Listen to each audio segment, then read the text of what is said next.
If you are struggling to love yourself, this video is for you.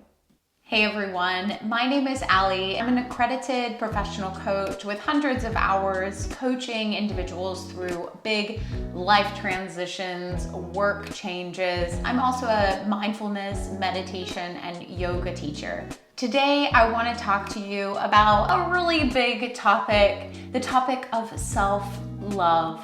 So the first step was to acknowledge that it can be hard and it's normal to feel this way. When I mention self-love, I have heard so many people over the years have so much resistance to this. And the first thing that I want to talk to you about today is how this is completely normal. It is normal for this to feel hard. And this is why we show up to our practices every day, because it is just that. It takes practice. And even with years of practice, you will still have moments where you find it really hard to love yourself. It's okay. Your journey with loving yourself will be like this. It will be up and down. But we want to take those little baby steps. We want to start practicing this so that it can get easier and easier as you go through life. Just as if you might be practicing for a sport, if you are an athlete, you show up every day, you do the work, you practice. You fall off, you get back on, you become more resilient through practicing. This is the same with self-compassion. It is a practice. You have to put in the time to do the work. In mindfulness, we talk about being a witness to our experience. So can you put yourself in the shoes of an observer? Imagine you're almost watching yourself as if you're in a film and you're observing what that person is experiencing in that moment.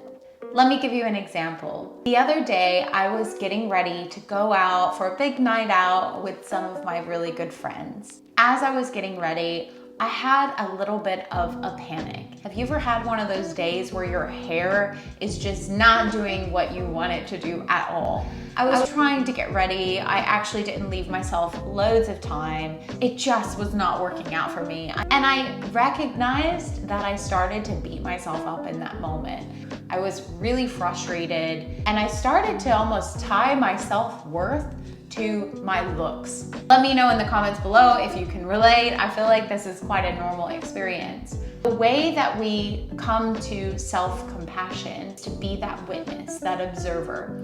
So in this moment, what you would do if you were in my position, you would stop. You would recognize what is happening in this moment. For me, stopping in that moment, I was feeling really frustrated. My breath had actually gotten a little bit short. My thoughts were quite panicked because I was running out of time. I was beating myself up. I was sending myself all kinds of really negative feelings and emotions. What do? You observe that. I stopped and I recognized that this was happening to me. I recognized what it was that I was doing to myself and that my thoughts were almost spiraling. Just stopping to witness that without any judgment, knowing what was happening to me, it allowed me to come to this space of clarity and calm and recognizing that it was actually okay. Once you've come to this place, you've stepped into the shoes of a witness, an observer to your own experience, that is when you can begin to truly bring in the compassion or kindness to yourself. A lot of people say it's really hard to show love and compassion to yourself, but we all are capable of showing love and compassion. We have this capability inside of us already. We do it every day.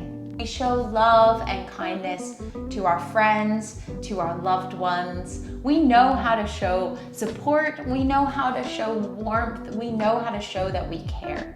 When you're feeling like you can't offer yourself any kind words, in that moment, I'm saying to myself, Allie, you're not worthy. I'm not happy with the way that I look. I am not enough. What would I say to a friend saying that? Well, I'd probably say, you're a little bit crazy, you actually look fine. You actually look really beautiful. I would say, you are worthy, you are enough. You are loved, you are worthy, you are enough. You take those things that you would say to a dear friend and you start to turn them back around to yourself. You turn this inwards. You take that moment, you can close your eyes, go into that space, tap into your heart center. I am worthy, I am enough, all is well, I am beautiful, I am kind, I am loved. And that is how we start to practice self-compassion. You will feel resistance to this at the beginning. You will probably always have a little bit of resistance to this. It will get easier. It's a practice. So keep showing up and keep practicing. I would like to end today's talk with a quote from Glennon and Doyle from their book, Untamed. Let me grab it.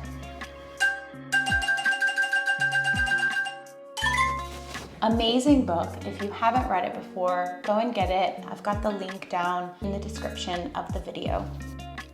The only thing that was ever wrong with me was my belief that there was something wrong with me. I quit spending my life trying to control myself and began to trust myself. We only control what we don't trust. We can either control ourselves or love ourselves, but we can't do both. Thank you all for joining me today. If you want to join me for this journey of finding mindfulness, self-awareness, self-compassion, bringing these practices into your life, please do like and subscribe to follow my channel. I look forward to speaking with you all soon.